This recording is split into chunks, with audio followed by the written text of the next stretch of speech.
जय हो। प्रेरक कहानियों की इस श्रृंखला में आज हम लेकर आए हैं एक जीवन प्रसंग। रोजमर्रा की अपनी जिंदगी को जीते हुए किसी के साथ ये वाकया घटित हुआ कुछ यूं कि ऑफिस से अपना काम खत्म करने के बाद गुप्ता जी जब अपने घर के लिए निकलने लगे तो उस समय उनकी घड़ी में रात के करीबन 9 बज रहे थे। हालांकि हर रोज गुप्ता जी शाम को 7 बजे ही अपने ऑफिस से निकल जाया करते थे, लेकिन उस दिन काम के अत्यधिक दबाव के कारण से उन्हें देर हो गई थी। अब घर पहुंचने की जल्दबाजी में उस दिन उन्होंने बस की बजाय कैब लेने का निर्णय लिया और फिर एक ऐप के थ्रू उन्होंने एक कैब बुक भी कर डाली। लगभग 5 मिनट के बाद ही एक सफेद रंग की चमचमाती हुई कार उनके सामने आकर खड़ी हो गई। ड्राइवर नीचे उतरकर कार की पिछली सीट को साफ करने लगा और बताने लगा, सॉरी सर जी, कार में एक बुजुर्ग महिला कुछ बच्चों के साथ में बैठी हुई थी। बच्चे कुछ खा रहे थे, इस वजह से सीट थोड़ी गंदी हो गई। अब बच्चे खा रहे थे तो मैं उन्हें मना भी नहीं कर पाया। भला बच्चों को कैसे मना करता सर जी। गुप्ता जी ने कहा, ठीक है, जल्दी चलो। गुप्ता जी ने कार का गेट खोलकर जैसे ही अंदर बैठने का उपक्रम किया तो उन्होंने देखा कि अभी कार की सीट पर से प्लास्टिक कवर उतरे भी नहीं थे और फिर अंदर से नई कार की खुशबू भी आ रही थी। खैर, गुप्ता जी के बैठते ही ड्राइवर ने अपनी स्पीड बढ़ा दी। अब गुप्ता जी ने अपनी उस सफ़र को सुखपूर्वक बिताने के उद्देश्य से ड्राइवर से कहा, बहुत बधाई हो तुम्हें नई कार की, बहुत सुंदर कार है तुम्हारी। अच्छा, तुम्हारा नाम क्या है? यह सुनकर ड्राइवर कहने लगा, शुक्रिया सर जी, अभी 3 दिन पहले ही ली है। मैंने क्या ली है साहब, मेरे पुराने साहब ने ही मुझे दिला दी है। वे कहते हैं अभी तुम्हें ज़रूरत है, तुम इसे चलाओ। मैंने उनसे कहा कि सर जी, मैं इसके पैसे कैसे दे पाऊंगा, लेकिन मेरे साहब ने कहा कि पैसे की अभी तुम मत सोचो, बस तुम इसे चलाओ, बाकी सब मैं देख लूँगा। और सर, मेरा नाम रमेश यादव है। ड्राइवर के स्वर में खुशी स्पष्ट रूप से झलक रही थी। यह बात सुनते ही गुप्ता जी ने कहा, अच्छा ठीक है, तो तुम्हारे पुराने साहब ने तुम्हें ये नई कार क्यों दिलाई? तब ड्राइवर बताने लगा कि सर, मैं साहब की कार करीबन 20 साल से चला रहा हूँ। रोज सुबह घर से उन्हें उनके दफ्तर ले जाता और फिर शाम को वापस घर, और इस बीच जब जैसी ज़रूरत होती उनके साथ वहाँ पर जाता, और या फिर कभी कभी उनकी पत्नी के साथ भी जाता था। लेकिन सर जी, कोविड के समय में वर्क फ्रॉम होम होने की वजह से मेरा कुछ विशेष काम नहीं रहा और फिर उसके बाद तो उन्हें मेरी ज़रूरत भी नहीं रही, क्योंकि फिर साहब नौकरी से रिटायर हो गए थे और तब मैंने भी फूड कंपनी में काम पकड़ लिया था। लेकिन सर जी, वहाँ पर काम का बहुत प्रेशर था। गुप्ता जी ने पूछा, क्यों, काम का प्रेशर क्यों था? ड्राइवर बोला, सर 50 फ़ोन एक साथ आ जाते थे। लोग देर से अपना ऑर्डर देकर के 15 मिनट में डिलीवरी के लिए दबाव बनाते थे, और सर अगर ज़रा सी कोई गड़बड़ होती तो बहुत ज़्यादा डांट सुननी पड़ती थी। किसी को धीरज नहीं है। काम के ज़बरदस्त दबाव के कारण 6 महीने काम करके वहाँ से मैंने छोड़ दिया। गुप्ता जी ने पूछा, फिर?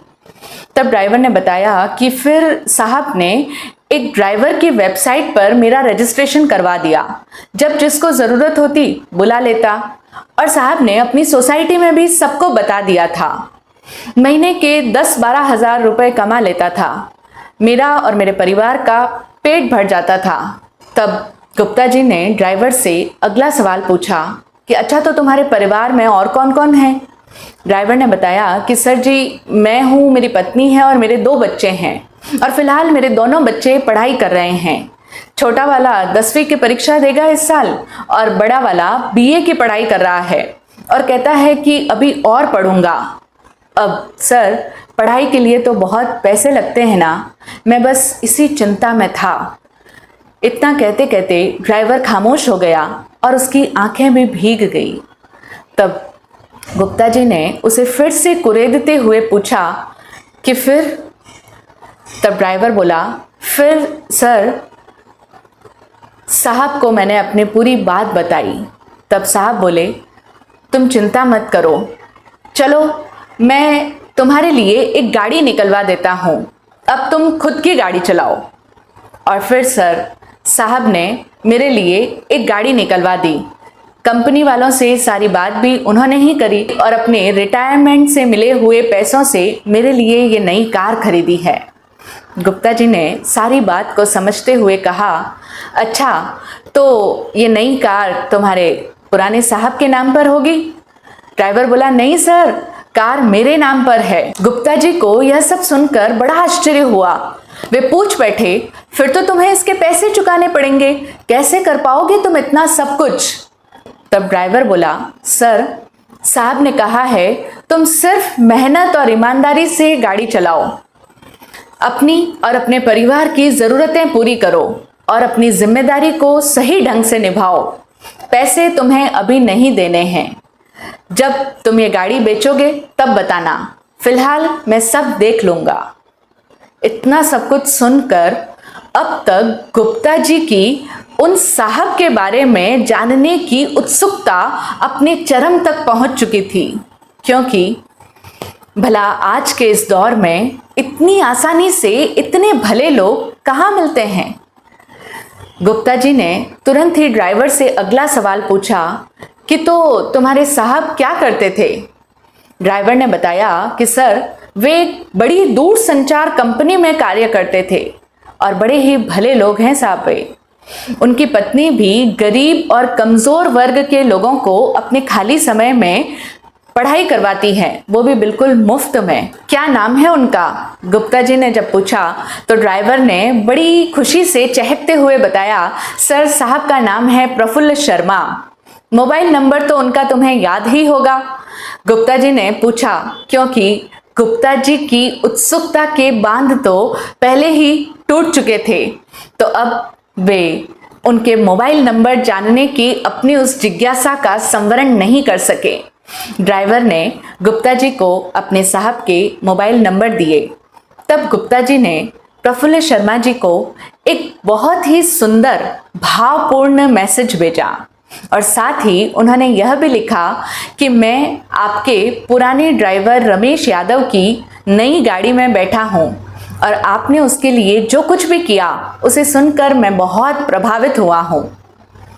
उधर जब प्रफुल्ल शर्मा जी को एक अज्ञात नंबर से ये मैसेज प्राप्त हुआ तो वे आश्चर्य में पड़ गए।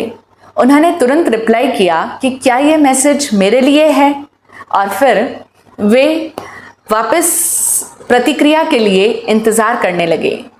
तब गुप्ता जी ने उनको पुनः मैसेज किया और अपनी सारी बातें जो उन्होंने ड्राइवर रमेश यादव के साथ में की थी, वे सारी बातें प्रफुल्ल जी को विस्तार के साथ में बताई। और जितनी भी उनकी बातचीत हुई मैसेज में, उस पूरी बातचीत के दौरान गुप्ता जी ने ये महसूस किया कि प्रफुल्ल शर्मा जी ने जो कुछ भी अपने ड्राइवर के लिए किया था उसका रत्ती भर भी श्रेय वे स्वयं लेना नहीं चाहते थे। और अंत में प्रफुल्ल बाबू ने गुप्ता जी को मैसेज लिखा कि जनाब, रमेश मेरा सिर्फ ड्राइवर ही नहीं है, बल्कि वह मेरे लिए मेरे परिवार का एक बहुत ही अहम सदस्य है। यह सब कुछ पढ़ करके गुप्ता जी की भी आंखें डबडबा आई और वे अपने दिल ही दिल में सोचने लगे कि कौन कहता है कि इस दौर में इंसानियत मर चुकी है, आज भी तो इंसानियत जिंदा है। इन्हीं सब बातों के बीच में अब तक गुप्ता जी का घर भी आ गया था। घर के मेन गेट के पास पहुंचकर गुप्ता जी कैब से नीचे उतरे और फिर ड्राइवर को कैब के किराए के अलावा भी 500 रुपये का एक नोट देते हुए कहने लगे कि मेरी तरफ से वापस अपने घर जाते हुए बच्चों के लिए मिठाई लेते जाना। ड्राइवर ने आंखों ही आंखों में गुप्ता जी को शुक्रिया कहा और फिर परमात्मा को धन्यवाद दिया। सच ही तो है, इंसानियत आज भी जिंदा है, लेकिन किन्हीं किन्हीं लोगों में। ज़रूरत है कि हम सब भी सिर्फ इस तरह की इंसानियत की जीती जागती मिसालों की बातें ही ना सुने, बल्कि स्वयं अपने हृदय में भी हमेशा मानवता के इस दिए को जागृत रखें, जलाए रखें। आज के लिए इतना ही। ओम शांति, जय हो।